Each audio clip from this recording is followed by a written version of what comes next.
All right, welcome everybody. Happy Wednesday, hump day as some like to call it. We are here live. I'm here live, Wednesday, talking about graphic design tools, specifically Photoshop in this case, and tools that are in Photoshop specifically for graphic designers or people that do layouts or people that do mock-ups or designs. So welcome everybody. My name is Terry White, Worldwide Design and Photography Evangelist. It's my pleasure to be here today streaming live. I see Valder, I see Victoria. Welcome for those that are jumping in. I see Daniel coming over on Twitter, and Narika, and what is that name? Eddie, welcome. Lots of people joining right now, and let's go ahead and dive into our 5 tools for designers. Cheryl, thanks for being here as well. And Doyle, everyone's jumping in. So without further ado, and if I forgot to mention your name, no, it wasn't intentional. I just have to move on. All right, so let's go ahead and dive in. I'm going to switch over to my computer so you guys can see what I'm doing. I've got Photoshop already open as usual with no document open as usual. And we're going to go ahead and just start this from scratch. So this is 5 Photoshop tools for graphic designers. I spend a lot of time talking about Photoshop for photographers. Today it's all about graphic design. And Lucy, thanks for being here all the way from England. So with that said, let's dive into one of my first favorite ones that still to this day I believe that people overlook because it's not really obvious that it's there.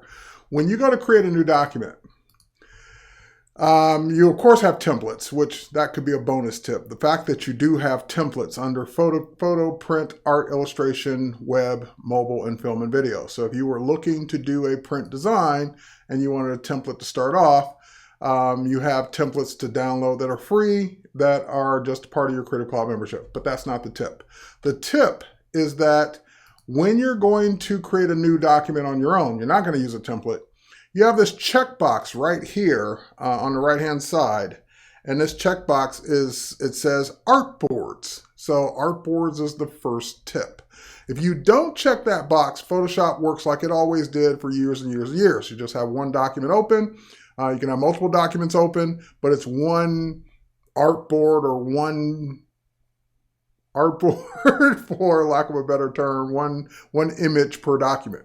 But if you're a graphic designer, chances are you could be doing a campaign where you're designing multiple things.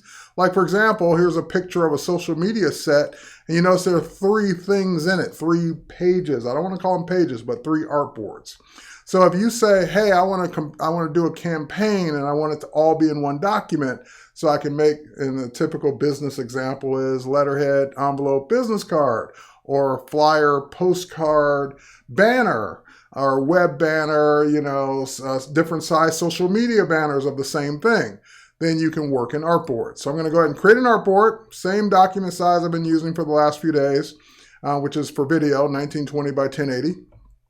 You can still make all the same choices that you would normally make, but by checking that box, you're setting up Photoshop by default to work in artboards. Even if you don't check the box, you can still add artboards, but this is getting it ready right off the bat. So when I click create, I get that one artboard that I asked for. So it's, instead of it just being a blank document, it actually calls it artboard number 1. And you can even go up and by the way, you can go up and change the name of it. Actually do that on the layer. Let's change the name of it to video. All right, so now that's the video artboard. And you notice that I even have plus signs now all around it. I forget that this feature's here. You have the plus signs that allow you to add more artboards. And more importantly, how did I get that? How did those plus signs come up? Well, if you look over in the upper left-hand corner, you have the Move tool that's been there for years, but now the Move tool has another tool under it. It has the Artboard tool. So the Artboard tool lets you manage your artboards. And when you switch to that tool, you can add more artboards from the existing artboard. So let me zoom out a little bit so we can see how that happens. If I click to add another artboard, it adds one exactly the same size. So it's, do I want one above it? Do I want one to the left of it? Do I want one below it? You get the idea. But the tool itself lets you create artboards that aren't the same size. So for example, if you just want to drag out an artboard, you can. You can drag out artboards any size you want. And then that way you get the document exactly the layouts you'll need for the various sizes you might be working on. Now, what if you want an artboard to be a specific size? Well, you can go up here and type in the dimensions. So for example, maybe this artboard for video is not going to be 1080. It's going to be 720p by 1280. And I always do that backwards. Artboard number 3. Let's try that one more time. Let's try 1280 by 720. There we go. So now that's basically a 720p artboard as opposed to a 1080p artboard. So I can name them separately. But if you don't know the dimensions or don't want to type them in, there are also presets. So if you go up to the menu, you can choose whatever preset you want. So for example, maybe I'm designing something that's going to go on the new iPad mini. So I can switch to iPad mini and it makes the artboard that exact size that I would need. So there are various device presets up here for iOS, for Microsoft, for Android. There are just various Android 1080p. There's just different Microsoft Surface, different sizes that are already here. Even ones for websites, and of course, legacy for icons and things like that. So you got tons of artboard choices to pick from. So, yes, Manu, that is a silly question. I'm joking. But the question I get sometimes from people, and Manu just asked it, what version of Photoshop is this? I will always be working with the newest version of Photoshop. So this is the newest version of Photoshop as of, actually, I take that back. I think there's an update I have not installed that came out today. Let's check for updates. I'm not going to install it now, but this is how we would check for updates. I'm always usually on the latest version, but there was one that came out today that I didn't install on this machine. So to answer your question, the version that was out yesterday. There's a newer one out today that actually gives a preference. Let's see. Oh, I am up to date because I had my automatic updates turned on. So I stand corrected. I am on the latest version always. And that version, by the way, as a side note, if you go into your preferences, you now have the ability to turn on or off the legacy free transform. Now, what does that mean? That's what's new in this version as of today. So thanks, Manu, for the great segue. In October 2018, you got the ability to scale things without holding down the shift key. I love that. I love not having to hold down the shift key to scale things proportionally now. Some people didn't like that. So now there's a checkbox to go back to the way it used to be where you had to hold down the shift key. That's what's new in today's version. And thanks to my automatic updates, I already had it. Okay, back to our story. So artboards are in here, and artboards aren't new. So even if you're on a version of Photoshop that's not the latest, greatest Photoshop, meaning than the last few months, you still have artboards. Okay, next up, let's go to one of these artboards and zoom in a little bit more. And let's move over and let's talk about another new tool. Now, this is new as of October, and that is the ability to have the frame tool. So artboards was tool number one for graphic designers. Create as many as you want, different sizes, delete, move them around, do whatever you want with the artboard tool. Tip number 2 is the frame tool. So the frame tool is a brand new tool in Photoshop as of last October. And it's specifically for graphic designers. It's like basically the InDesign frame tool, a miniature version of that inside of Photoshop. So what does that mean? That means I can switch between rectangular and elliptical frames at the very top. So I have a choice between a square, rectangle, or ellipse. And if I'm on the rectangle tool, I can drag out a rectangular frame. I can drag out as many as I want. And I can create frames as placeholders, or think of them as vector masks for my designs. If I switch to the ellipse and I do hold down the Shift key, I'll get a perfect circle, and that way it'll give me the ability to create a circular frame. Now, what are these frames for? They're, as I described, they're for dragging things into them, like photos that you want to be masked in that shape. So here's some of the photos I just used yesterday. So let's drag one of those in. Great, so it's masking it to the shape of that rectangle, even though the photo itself is wider. Here's another one, the solar panels, same thing. The photo's wider, but it's masking it to that shape. And last but not least, the one that's kind of even more fun, the ellipse, allows me to basically mask the image to the shape of the ellipse. Now, you're not stuck with it in case you want to change your mind. You can work with the image or the frame. So you have the ability to move the image around, scale the image in the frame, free transform it without holding down the Shift key, my favorite, move it around in the frame, get it just the way you want, click away to commit. If you switch to a different layer, then you're working with that one. So if you want to move that over, if you want to scale it down, if you want to change the frame, switch to the frame icon in the layers panel, and then you're now controlling the frame itself. So maybe you want that frame to be wider and shorter, you can do that, and then you're basically masking your image based on these easy to create frames. So frames number 2, the second tool for graphic designers in today's stream. Now, number 3 is a continuation of number 2, but it's also another feature. The ability to use, or let's say it this way first, the ability to create vector shapes in Photoshop via the shape tool. So even if you can't draw, what I find is people just overlook this tool because they click on it and they don't realize there's more to it. So here's the shape tool. It looks like a blob over there. You can't see it behind me.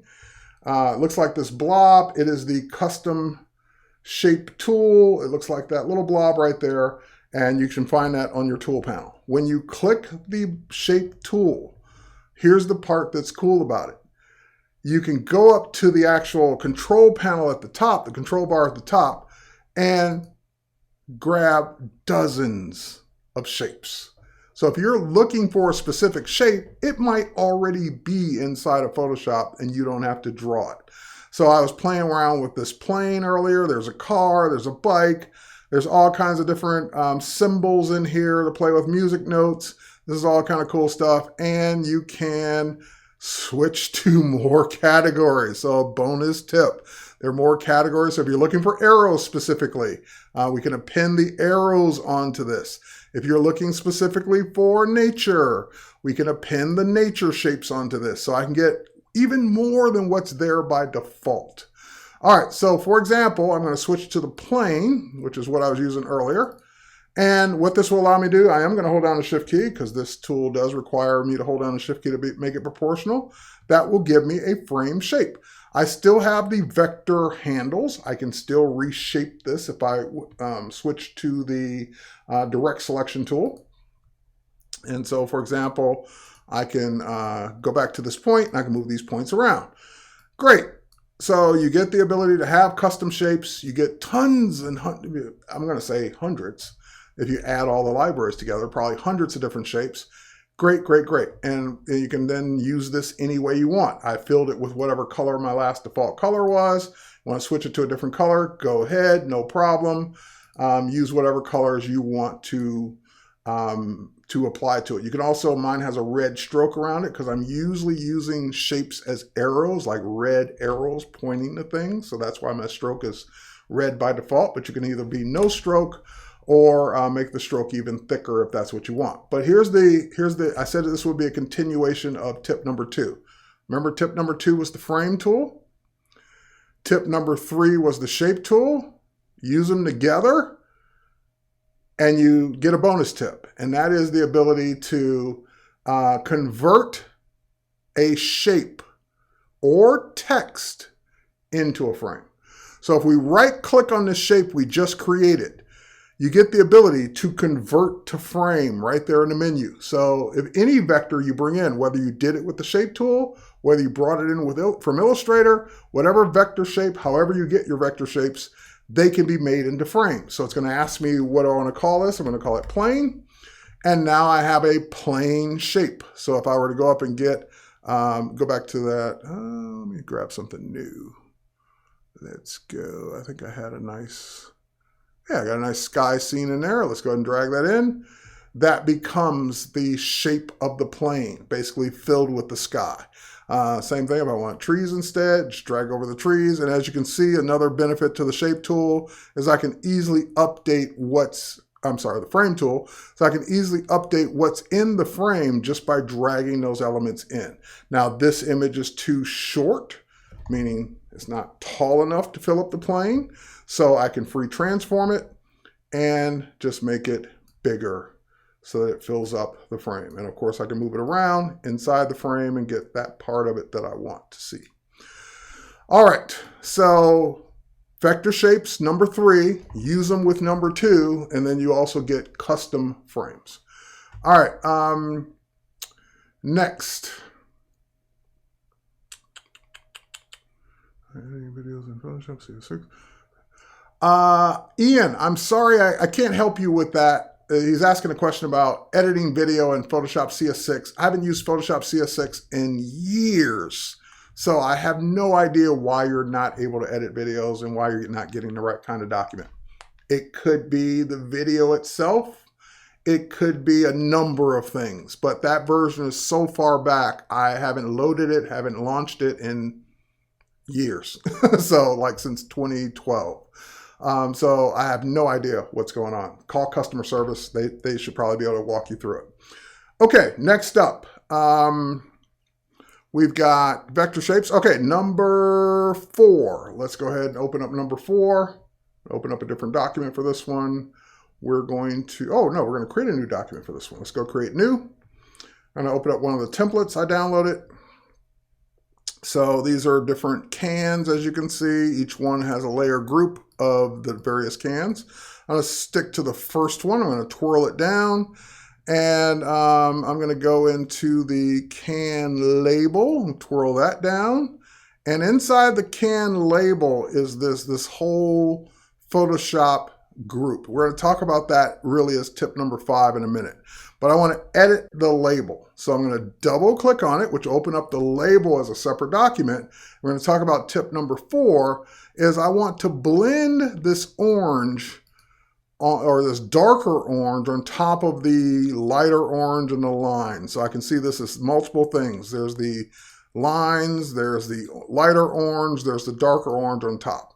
And I just want to see what effects I would get if I were to use blend modes. So blend modes, they're kind of a generic feature. You can use them as a graphic designer, as a photographer.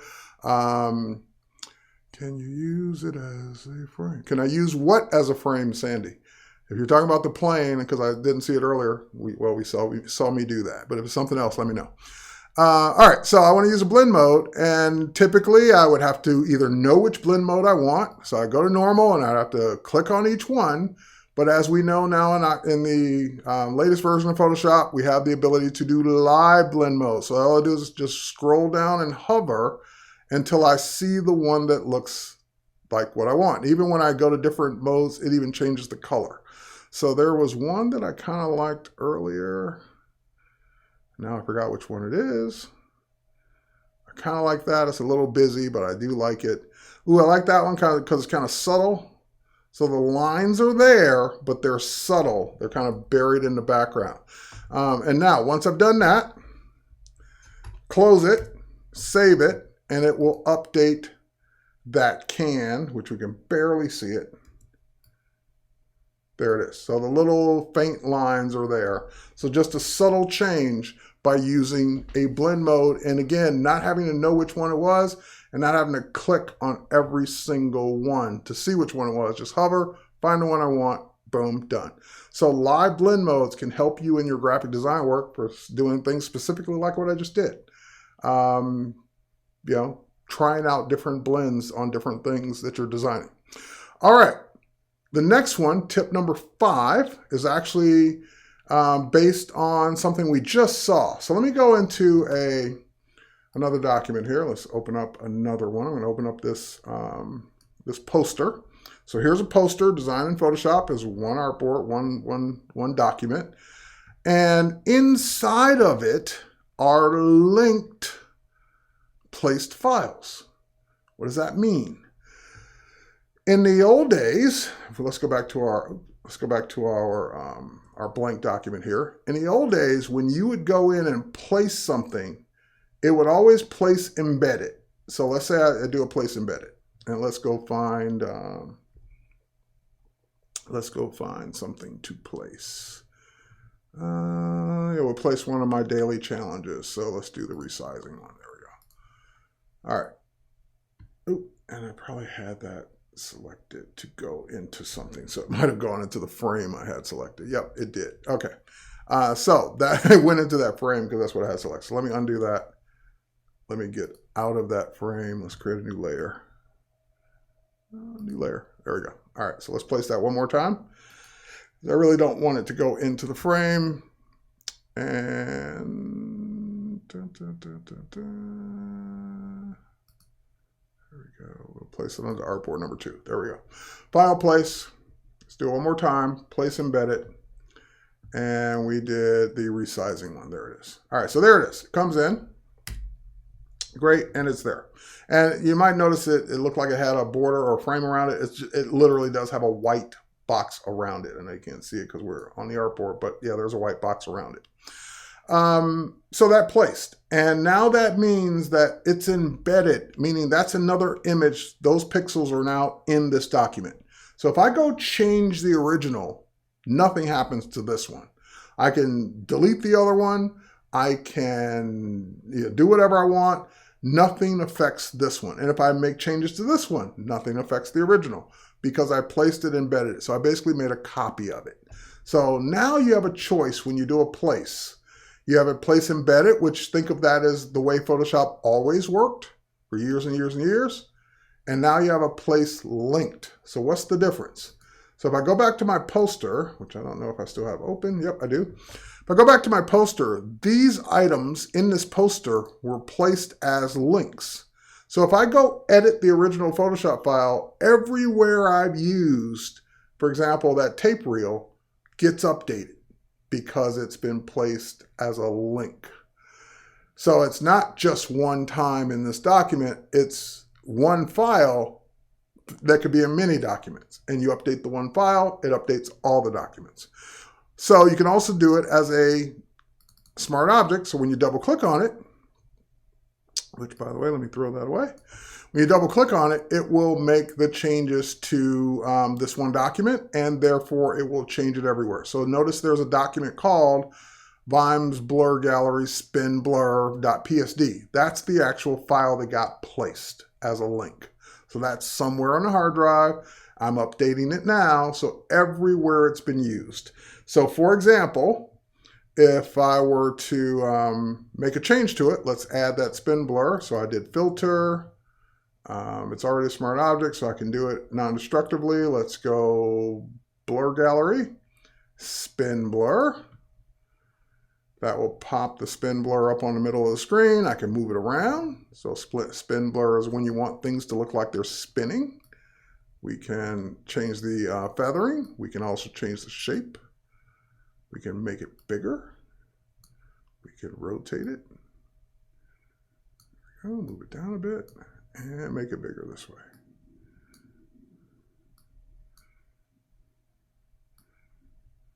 There we go. All right, that should do it. All right, let's move it down. There we go.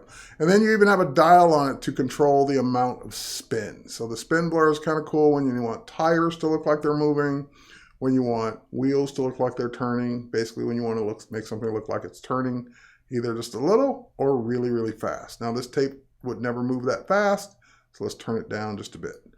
All right, so now when I click OK, that'll render that blur on top of this as a smart object blur, so I can always turn it off, turn it on. And now more importantly, when I save it and close it, it will update this document and every document that it's been placed in as a linked object. So place versus place linked. When you want one copy that edits multiple Photoshop documents as a designer, That could be a logo, it could be a banner, it could be a thing that always changes. Logos usually don't always change, but other things that always change that you don't want to have to keep updating in every single document manually. So just place it as a link, and then that way you get to go. All right, next up. Let's go ahead and do, I think that was it. That was number 5. I just wanted to point out one more use for artboards as a bonus.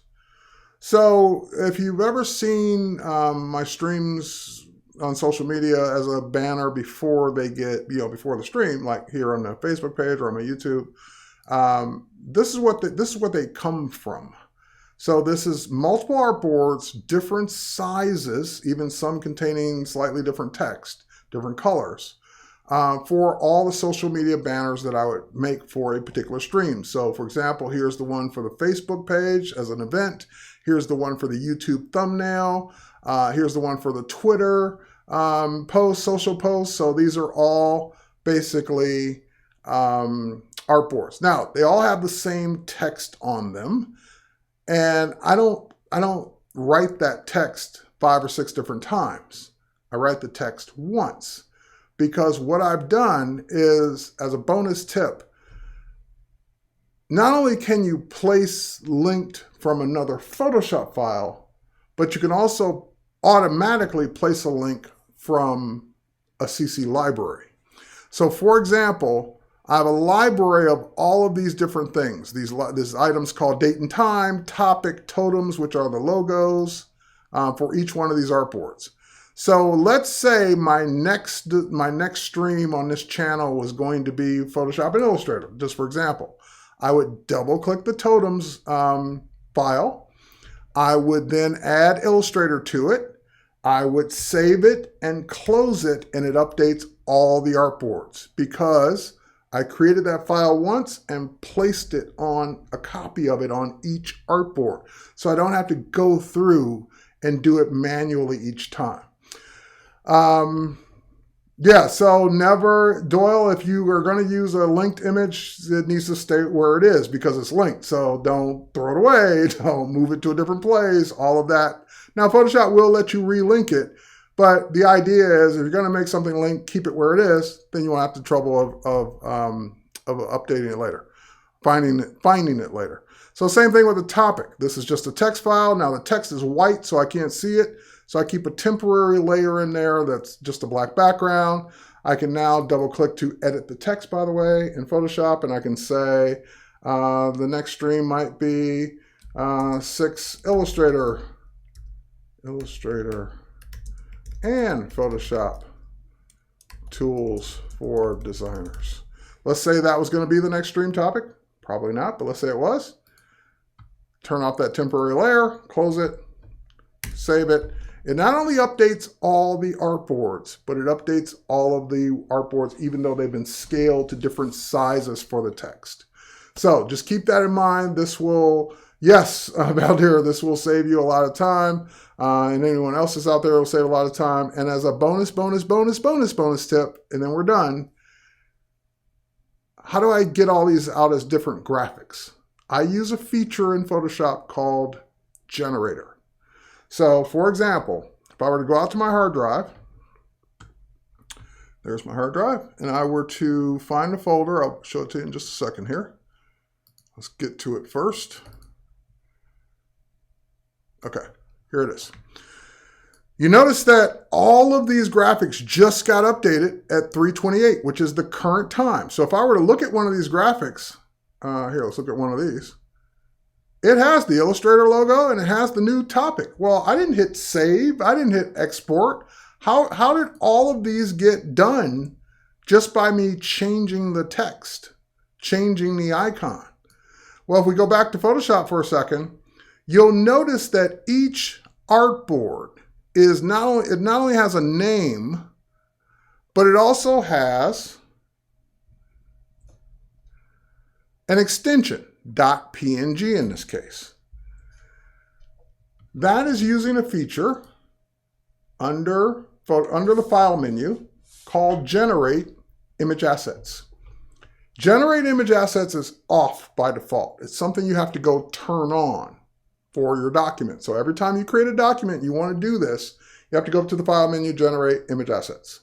Now that it's on, that means that any layer that you name with an extension, .jpeg, .png, .gif, whatever you want it to export as, it will automatically make a folder with all of those layers, or artboards in my case, in the same folder that's in the same location as the original PSD. So for example, if I change the text now to say 5 things instead of 6, let's go find one of those events. Let's go change the topic to 5 instead of 6. 5. And close or get rid of that extra layer. Save it. Now they all say 5, and now I've got all new graphics that just got generated. And here they come. So now it says 5. Now that one says 5. Now that one says 5. So this is how I speed up my design workflow. I use artboards, I use links, and I use generator to generate my graphics that are always changing, always being updated on a weekly, or even some people use this daily, a daily basis. Question Mike's asking is, if you unlink it, does it automatically embed the image? I don't know. I've never tried unlinking, but I would imagine it does, because then it's no longer linked. And by the way, if you want to, just as a bonus tip to what he just asked, if you want to bring something from the library that's not linked, hold down your Option or Alt key as you drag it into your Photoshop file, then it won't be linked by default. Okay, so hopefully you got something out of that you can use as graphic designers. Yep, how cool is that? I agree. I use this every single day. I love Generator, love artboards, love links, because it makes my job, instead of 10, 15 minutes, a minute, 2 minutes, update 3 things, and I don't even have to, I just save the Photoshop file, all my graphics are generated.